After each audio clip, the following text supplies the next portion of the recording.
Hi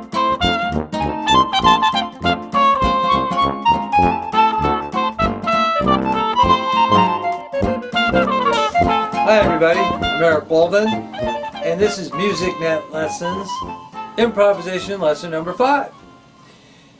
You should download the files that go with this. There's your instrument file, whatever key you happen to be in, and there are 2 MP3s and the Band in a Box file. Now, you don't need Band in a Box to do this, but I recommend it. And if you're going to learn how to improvise, Band in a Box is a great tool to have because you can slow things down, you can change the key, you can change the feel, and it's a great, I use it all day, to practice improv. You can enter any song you want in there. There's a great library of songs on the internet already, but it's real easy to enter your own chord symbols. And I create, backing tracks with Band in a Box, and it's a lot of fun to play with, and it's really easy to use. So I recommend it, but you don't need it because I got 2 MP3 files for you to play along with. All right, now the 3 goals I have for this video are: 1, better time; 2, fluency in 12 major keys; and playing lines throughout the full range of your instrument. So with those 3 things in mind, I've developed this little method, and I'm going to demonstrate that for you guys, and you'll be able to play along in no time. Okay, so the first aspect is time. Now, I first got, of course, time is always a concern of the jazz musician, having a good time, but I really got turned on to the whole time thing by playing a gig with the trumpet player Carl Saunders, and he said to me, I don't have perfect pitch, but I have perfect time. Now, when I first heard that, I wasn't sure what he meant by that.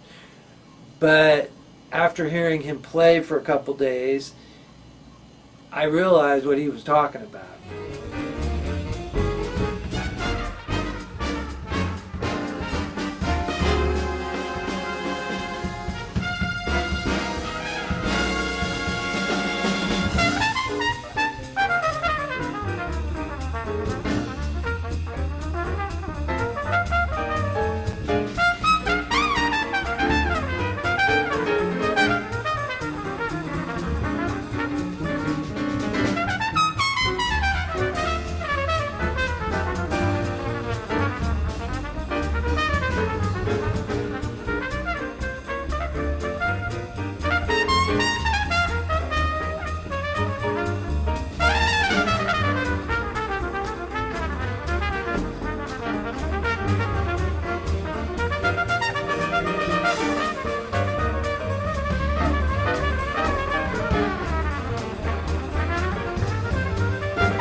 Not only does he have perfect time on trumpet, he can play the drums and the piano too. And he said to me, I asked him, does everybody slow down in your opinion? He says, that's not my opinion. Everybody slows down. So after playing with Carl, I wanted to develop some way to improve time. And an idea was presented to me by a fellow in New Orleans, and I don't remember his name, but he's a saxophone player down there and that I played with. And he kind of came up with this idea of using Band in a Box and play-alongs to improve your time. And along with the time, you need to develop your technique too. Okay, so when people say they give you advice on how to improve your time, the first thing that they usually say is play along with the metronome. Now, I'm not going to argue with that, because playing with the metronome certainly can help your time. And the probably the first thing that you should do is play the sheet just with a metronome to get the scales into your fingers. But how about playing without a metronome? Or how about not playing without a metronome? All right? So when you get to play along and you put it on, and I'm going to demonstrate this shortly, what you're going to be doing is you're going to be playing along with the track, and then there's going to be breaks of silence, and then the track's going to start up again. And during those breaks, it's your responsibility to keep time. See, the problem with the metronome is that you can follow the metronome, okay? And when you're following the metronome, then you're not really providing the time. So my method, I think, is, will really help your time. I know it's helped mine. Okay, so now we want to be fluent in 12 keys, so this method covers all 12 keys, all 12 major keys. Now, how often do you play, a tune in the key of, let's say, F sharp? Well, in jazz, probably not too often. But, the bridge of certain tunes goes into some odd keys, like, for example, All Things You Are goes into F sharp.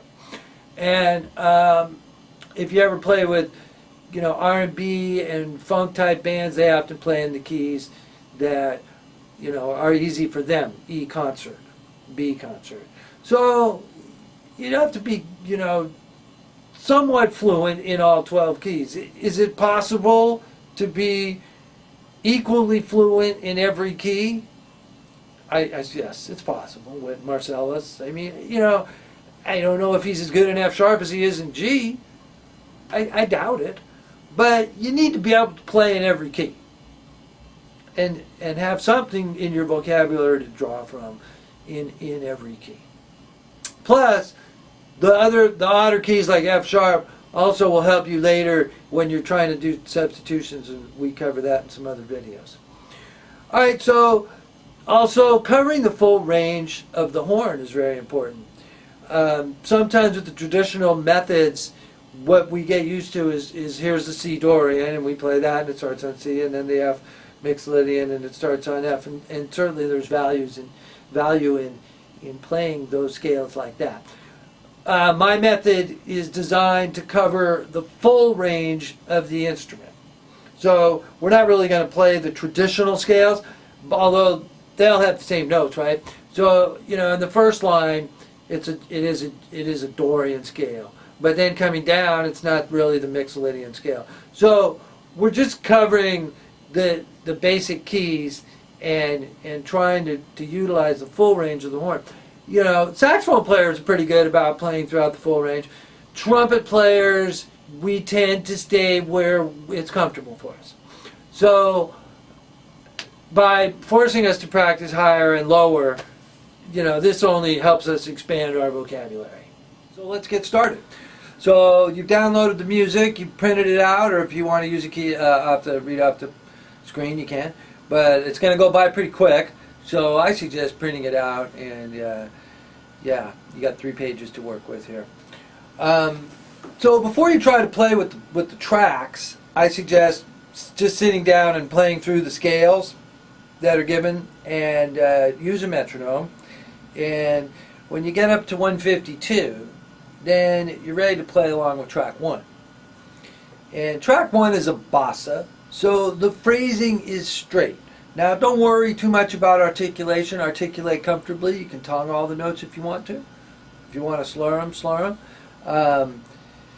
What we're trying to do here is keep good time. That's the exercise. When I practice improvisation, sometimes of course I like to just play and just, that's the way we eventually want to end up.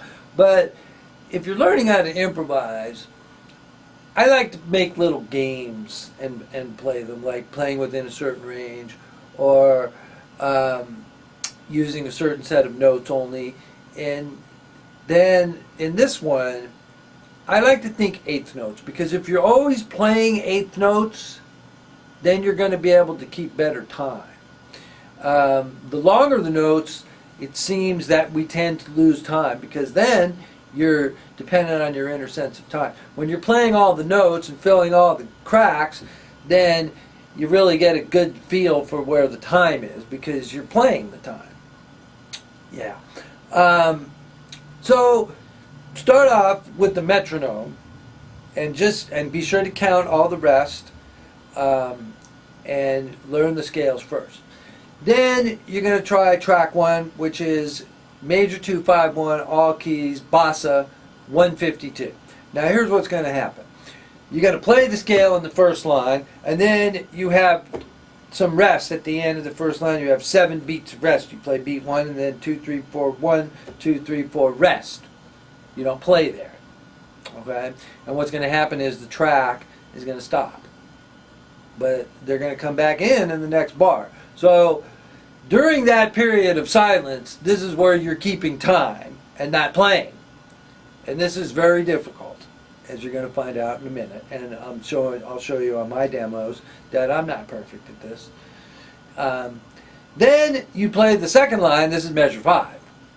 And you play the scales up and down. And then you improvise through it. And then it says improvise on repeat. So when you take the repeat, you just improvise the whole time.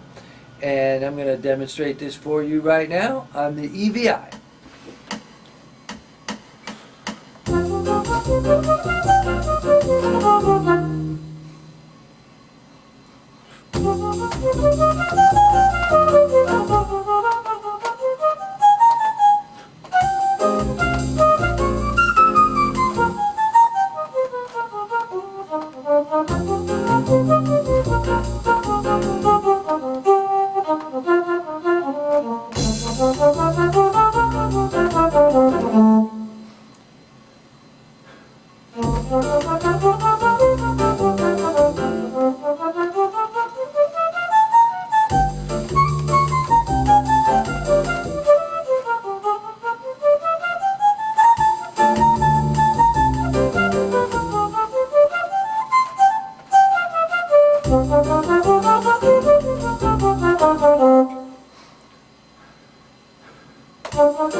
Okay, so you probably went through track 1 and you did pretty good.